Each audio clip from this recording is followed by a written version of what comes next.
Nah, Regu Penggalang ini mempunyai nama binatang, teman-teman. Untuk yang putra, mulai dari regu singa, banteng.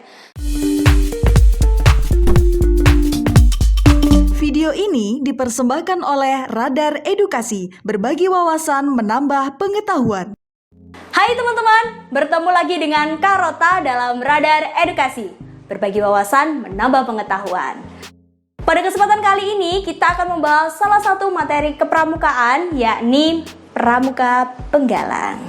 Apa sih Pramuka Penggalang itu, Karota? Yuk simak video berikut ini. Pengertian dan sejarah Pramuka Penggalang. Pramuka Penggalang merupakan tingkatan pramuka setelah siaga yang anggotanya berusia 11 sampai 15 tahun, teman-teman, atau biasanya itu pada tingkatan SMP.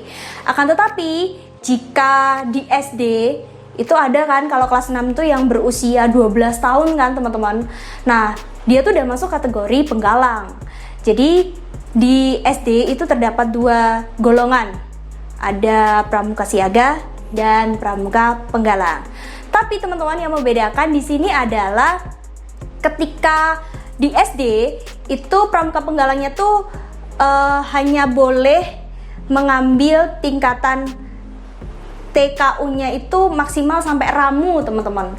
Kalau SMP baru bisa dilanjutkan di golongan selanjutnya seperti rakit dan terap dan bahkan pramuka Garuda, seperti itu.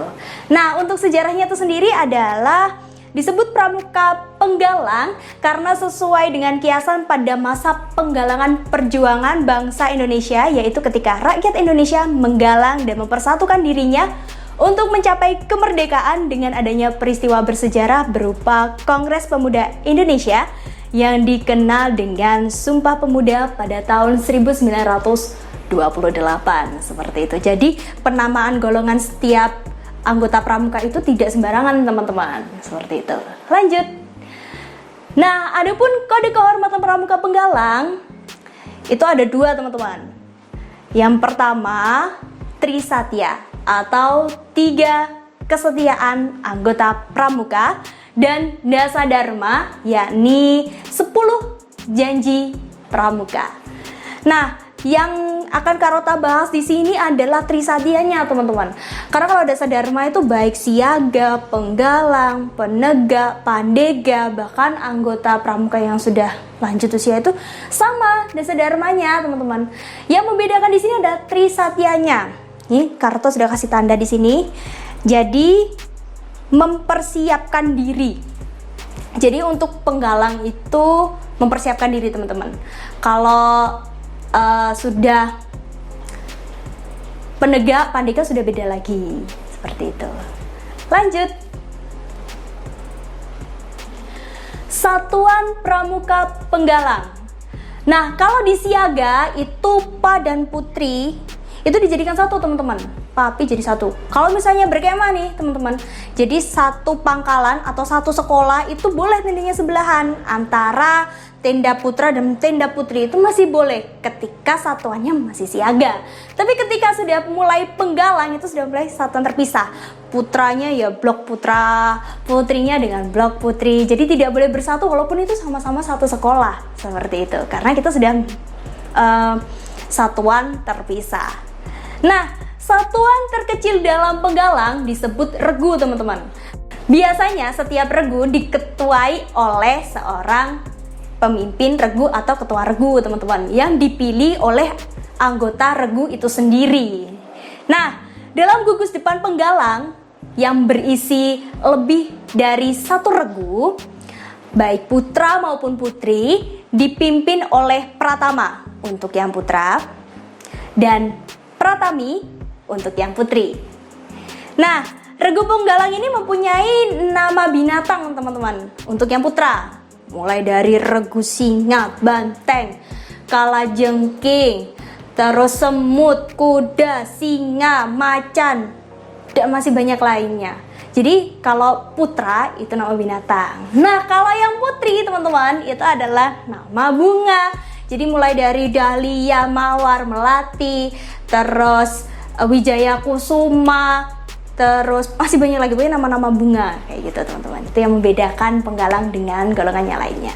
Selanjutnya, kegiatan pramuka penggalang. Wow, ada banyak sekali ya teman-teman. Dibandingkan dengan siaga, memang penggalang lumayan banyak. Kalau menurut pengalaman Karota sendiri, memang penggalang itu kegiatannya lebih banyak kalau menurut Karota. Yang pertama ada jambore. Jambore ini pertemuan anggota pramuka. Jambore di sini ada tingkatannya teman-teman. Mulai dari jambore ranting atau tingkat kecamatan, ada jambore cabang atau tingkat kabupaten atau kota, ada jambore daerah atau tingkat provinsi, dan yang paling besar ini adalah jambore nasional. Biasanya tuh dilaksanakan di Cibubur. Mungkin teman-teman sudah pernah ada yang ikut jambore mungkin. Nah, Karota juga udah pernah ikut, tapi jambore cabang waktu itu. Waktu SMP kelas berapa ya? Kelas 8 kalau nggak salah waktu itu. Nah, selanjutnya di sini lomba tingkat. Nah, kalau lomba tingkat ini teman-teman ada 4. Lomba tingkat 1, 2, 3, dan 4. Lomba tingkat ini ajang perlombaan anggota pramuka yang kalau udah ikut ini tuh kayak jiwa kompetitifnya tuh tinggi banget teman-teman. Karena kalau misalnya menang nih di LT1, dia mewakili sekolahnya untuk lanjut di LT2 atau setingkat ranting atau setingkat kecamatan. Nah, kalau menang lagi teman-teman, dia akan menjadi perwakilan dari rantingnya untuk mengikuti LT3, yakni tingkat Kuarcap atau kabupaten kota.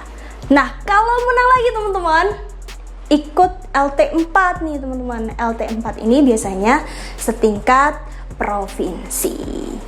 Nah, selanjutnya di sini ada gladian kepemimpinan atau Dianpinru. Biasanya diikuti oleh pemimpin regu utama atau pratama-pratami, terus pemimpin regu dan wakil pemimpin regu, teman-teman.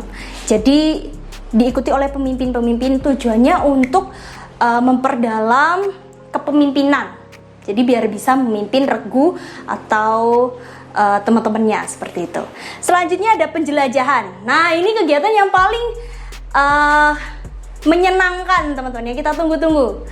Biasanya terdiri dari kegiatan orienteering, terus sandi-sandi, yel-yel, bahkan ada yang memasak atau bahkan ada yang penyamaran seperti itu teman-teman. Jadi kegiatannya itu beragam, dibentuk sesuai dengan pos-posnya. Jadi pos awal itu apa? Misalnya pos awal itu pemberian tugasnya adalah mengikuti atau membuat peta-pita misalnya kayak gitu.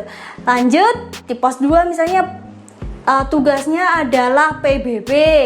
Lanjut di pos 3 yel-yel biar semangat nih, mulai loyo di pos 3 ya kan. Terus di pos 4 itu misalnya penyamaran dan lain sebagainya. Nah, kayak gini tuh sangat menyenangkan teman-teman kegiatan demikian. Jadi kalau misalnya ada cara penjelajahan, jangan lupa untuk ikutan. Selanjutnya ada latihan bersama. Latihan bersama di sini bisa diikuti oleh antar sekolah, bisa pengalaman Karota dulu pernah membina di salah satu sekolah. Itu ada beberapa sekolah yang ingin belajar administrasi di sekolahan kami, sehingga mengajukan acara untuk mengikuti latihan bersama. Jadi kayak lihat kayak mana sih latihan rutin di sekolahannya Karota kayak gitu. Terus administrasinya gimana sih? Terus cara melatihnya itu bagaimana? Terus dewan galangnya itu bagaimana? Seperti itu dan masih banyak lainnya. Nah, selanjutnya ada perkemahan. Wah, perkemahan ini banyak banget teman-teman. Ada perkemahan yang paling ngetren adalah Persami, perkemahan Sabtu Minggu. Kalau nggak gitu, perkemahan akhir tahun atau akhir semester. Nah, itu pasti kegiatan yang paling ditunggu-tunggu, baik adik-adik kelas 1 maupun adik-adik kelas 2, ya kan. Selanjutnya ada gelar kegiatan penggalang, Dharma Wisata, pentas seni budaya, dan karnaval. Sudah pada umumnya seperti itu. Nah, sekian materi pada kesempatan kali ini. Semoga bermanfaat bagi kita semua. Jika kalian menyukai video ini, jangan lupa like, comment, dan subscribe. Sekian dari Karota. Bye!